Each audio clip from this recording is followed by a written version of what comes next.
ও দাদু, দাঁড়িয়ে দাঁড়িয়ে ভাবছেন কি? বলি ও দিদিমা, মুক্তি কেন ভার? নাতি নাতনিদের জন্য কি খাবার নিয়ে যাবেন, তাই তো দাদুর এটা কাছে হচ্ছে বায়না মাশরুম। ধরেছেন। আমি বলবো একবার নিয়ে যান না। প্রিয় মাশরুমটাকে বেসনে খাবার, দিয়ে তারপরে নিরামিষ fry করো। খাবার, মেলার সেরা রাজা খাবার দ্বীপের মাশরুম পকোড়া। দেখবেন নাতি নাতনির মন ভরে যাবে। চলে আসুন সবাই মিলে, দাদা বৌদি ভাই বন্ধু মাসিমা খুড়িমা জেঠিমা দিদিমা সবাই মিলে খান। মেলায় সবাইকে নিয়ে চলে এসেছে। আসুন দেখুন, মাসি কি খাবে? দেখুন, চেখে দেখুন। ও মাসি কি খাবে? তারপর বলবেন আরো একটা দাও কিছু খাবে না? ভাই, এই মাশরুম পকোড়া হ্যাঁ। আরো খেতে চাই।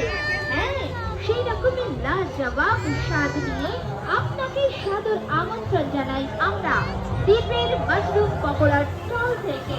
8 রকমের নুন, 32 রকমের মশলা, খাঁটি তেলে ভাজা টাটকা মাশরুম দিয়ে তৈরি দ্বীপের মাশরুম পকোড়া। আবালে বৃদ্ধ বনিতা দিচ্ছে ডাক। এবার মেলায় গিয়ে দ্বীপের মাশরুম পকোড়া খাওয়া যাক।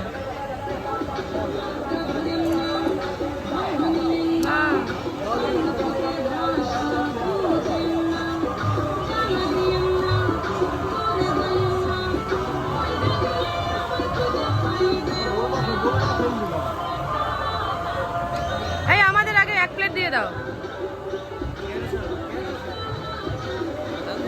যেটা ছাড়লো ওইটা দাও, ওইটা। মেলায় এসেছে, ওইটা নয় আমাদের। খাবার তো খেলেন, হ্যাঁ, এক হ্যাঁ, ব্যাস। নম্বর খাবার খেতে চান?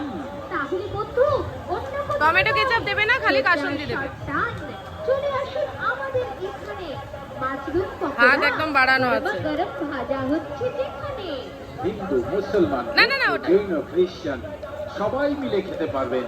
তার কারণ এই খাবার সম্পূর্ণ চলে এসছে নিরামিষ হাতে খাবার। মাশরুম পকোড়া। 8 রকমের নুন, 32 রকমের মশলা, খাও, খাও, খাও, একদম খাও। খাঁটি তেলে ভাজা টাটকা মাশরুম দিয়ে তৈরি দ্বীপের মাশরুম পকোড়া সম্পূর্ণ নিরামিষ খাও খাবার। মাসি। বিজ্ঞানসম্মত উপায়ে বিজ্ঞান জার্নালে প্রকাশিত হয়েছে, এমনকি ডাক্তারবাবুরাও স্বীকার করে নিয়েছেন।